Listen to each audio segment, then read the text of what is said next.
everyone, hope your day is great. I started for school very late that morning and was in great dread of a scolding, especially because Hamill had said that he would question us on participles, and I did not know the first word about them. For a moment I thought of running away and spending the day out of doors. It was so warm, so bright. The birds were chirping at the edge of the woods, and in the open field back of the sawmill the Prussian soldiers were drilling. It was all much more tempting than the rule for participles, but I had the strength to resist, and hurried off to school. When I passed the town hall there was a crowd in front of the bulletin board. For the last 2 years all our bad news had come from there, the lost battles, the draft, the orders of the commanding officer, and I thought to myself, without stopping, what can be the matter now? Then, as I hurried by as fast as I could go, the blacksmith, Wachter, who was there, with his apprentice, reading the bulletin, called after me. Don't go so fast, bub, you'll get to your school in plenty of time. I thought he was making fun of me, and reached Hamill's little garden all out of breath. Usually, when school began, there was a great bustle, which could be heard out in the street, the opening and closing of desks, lessons repeated in unison, very loud, with our hands over our ears to understand better, and the teacher's great ruler rapping on the table. But now it was all so still. I had counted on the commotion to get to my desk without being seen, but, of course, that day everything had to be as quiet as Sunday morning. Through the window I saw my classmates, already in their places, and Hamill walking up and down with his terrible iron ruler under his arm. I had to open the door and go in before everybody. You can imagine how I blushed and how frightened I was. But nothing happened. Hamill saw me and said very kindly, "Go to your place quickly, little Franz. We were beginning without you." I jumped over the bench and sat down at my desk. Not till then, when I had got a little over my fright, did I see that our teacher had on his beautiful green coat, his frilled shirt, and the little black silk cap, all embroidered, that he never wore except on inspection and prize days. Besides, the whole school seemed so strange and solemn. But the thing that surprised me most was to see, on the back benches that were always empty, the village people sitting quietly like ourselves, old Hauser, with his three-cornered hat, the former mayor, the former postmaster, and several others besides. Everybody looked sad, and Hauser had brought an old primer, thumbed at the edges, and he held it open on his knees with his great spectacles lying across the pages.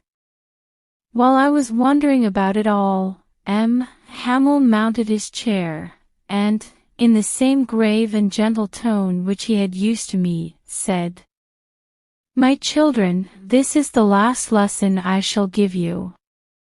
The order has come from Berlin to teach only German in the schools of Alsace and Lorraine.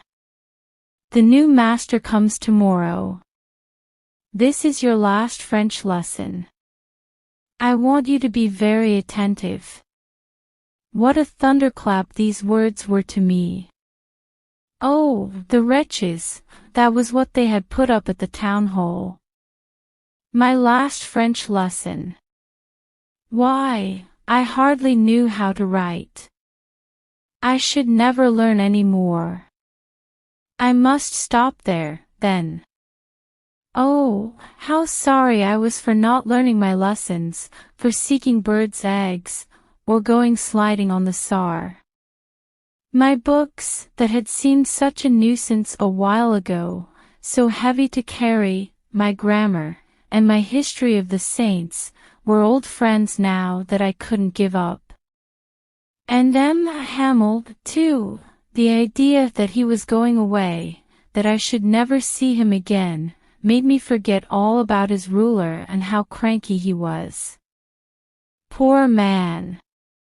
It was in honor of this last lesson that he had put on his fine Sunday clothes, and now I understood why the old men of the village were sitting there in the back of the room. It was because they were sorry, too, that they had not gone to school more. It was their way of thanking our master for his 40 years of faithful service and of showing their respect for the country that was theirs no more. While I was thinking of all this, I heard my name called. It was my turn to recite.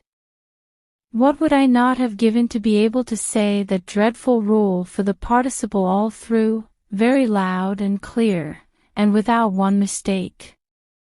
But I got mixed up on the first words and stood there, holding on to my desk, my heart beating, and not daring to look up. I heard Hamel say to me, "I won't scold you, little Franz, you must feel bad enough.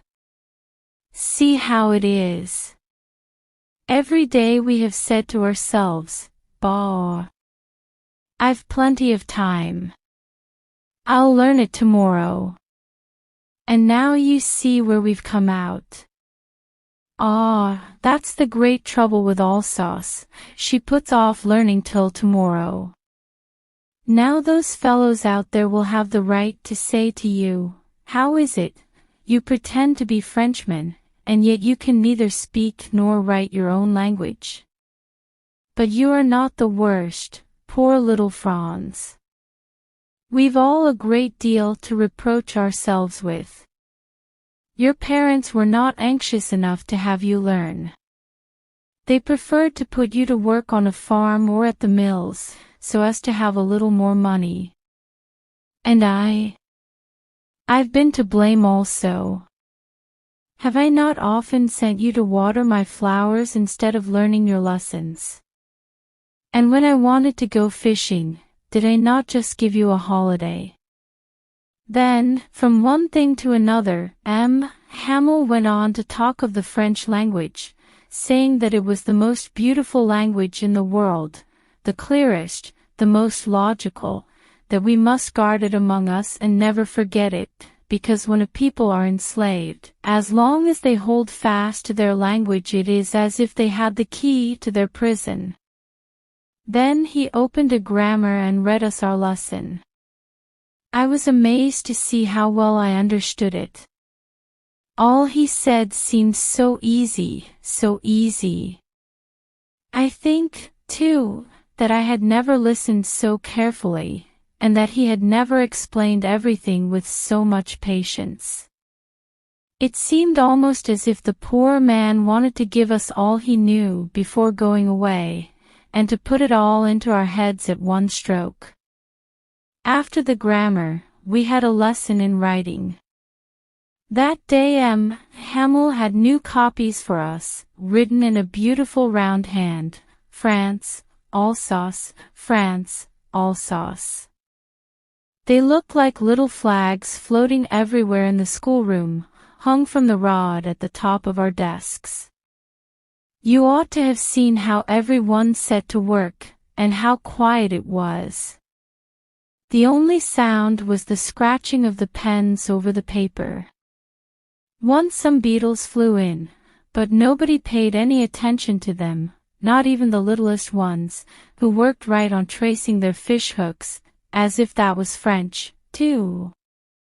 On the roof the pigeons cooed very low, and I thought to myself, will they make them sing in German, even the pigeons? Whenever I looked up from my writing I saw Hamel sitting motionless in his chair and gazing first at one thing, then at another, as if he wanted to fix in his mind just how everything looked in that little schoolroom. Fancy! For 40 years he had been there in the same place, with his garden outside the window and his class in front of him, just like that.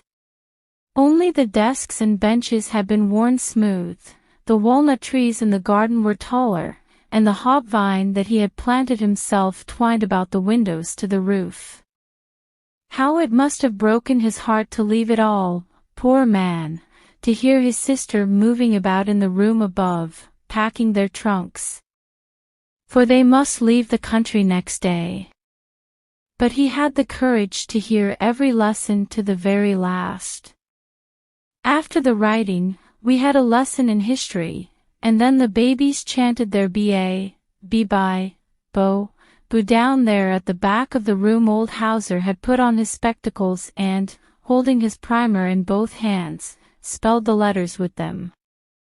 You could see that he, too, was crying. His voice trembled with emotion, and it was so funny to hear him that we all wanted to laugh and cry. Ah, how well I remember it, that last lesson. All at once the church clock struck 12. Then the Angelus.